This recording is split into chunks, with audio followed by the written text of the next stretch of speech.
U.S. President Biden ends a re-election bid, endorses Vice President Harris. July 23, 2024. U.S. President Joe Biden on Sunday stunningly ended his 2024 re-election bids against former President Donald Trump. The 81-year-old Biden, with declining national polling numbers against the Republican challenger he defeated in the 2020 election, made the announcement as he was recovering from his third bout with COVID-19 at his Rehoboth Beach, Delaware, vacation home near the Atlantic Ocean. He endorsed his second-in-command, Vice President Kamala Harris, to be the Democratic presidential nominee to run against Trump in the November 5 election. She would be the first black woman and South Asian major party presidential nominee in the 248-year history of the United States.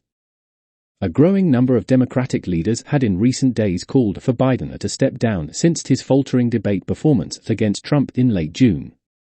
But Biden, a 5-decade veteran on the Washington political scene, had insisted he would not drop out unless the Lord Almighty asked him to, or if he was shown in polling numbers that he could not beat Trump a second time, or advised by his doctors he was not physically able to continue. On Sunday, he said in a statement, "I believe it is in the best interest of my party and the country for me to stand down and to focus solely on fulfilling my duties as president for the remainder of my term, which ends in January." Biden said Harris has been an extraordinary partner and has his full support and endorsement to be the nominee of our party this year. Biden said he would speak to the country later in the week about his decision. Harris, a former senator from the country's most populous state, California, until Biden picked her in 2020 as his vice presidential running mate, immediately said she would seek the party's 2024 presidential nomination. Her approval ratings in national surveys that have largely reflected Biden's and her own campaign in the 2020 Democratic presidential primary fell apart before voting began.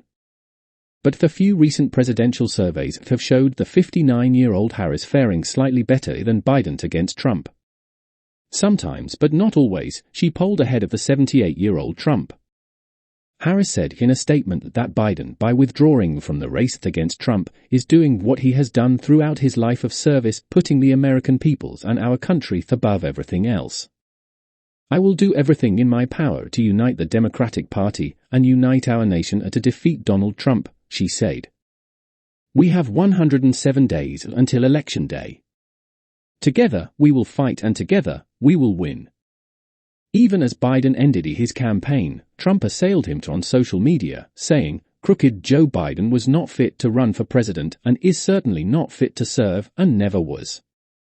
Numerous Republican lawmakers, including House of Representatives Speaker Mike Johnson, who is second in the presidential line of succession behind Harris, called on Biden to resign, claiming that if he is unfit to keep his candidacy alive for another 4-year term, he also is unfit to remain as president for nearly another 6 months. If Joe Biden is not fit to run for president, he is not fit to serve as president. He must resign the office immediately. November the 5th cannot arrive soon enough, Johnson, a Trump ally, said in a statement on the X social media platform. If that were to happen, Harris would immediately be sworn in as the country's 47th president, at least until next January 20th, pending results of the election. The top Democrat in the House, Minority Leader Hakeem Jeffries, called Biden one of the most accomplished and consequential leaders in American history. "America is a better place today because President Joe Biden has led us with intellect, grace, and dignity," Jeffries said in a statement. "We are forever grateful." Many Democratic Party officials have said they support Harris to replace Biden as the party's standard-bearer against Trump in the race for a new 4-year presidential term. But it is not clear what will happen in the coming days. There are 2 ways for Democrats to replace Biden as the party's standard-bearer.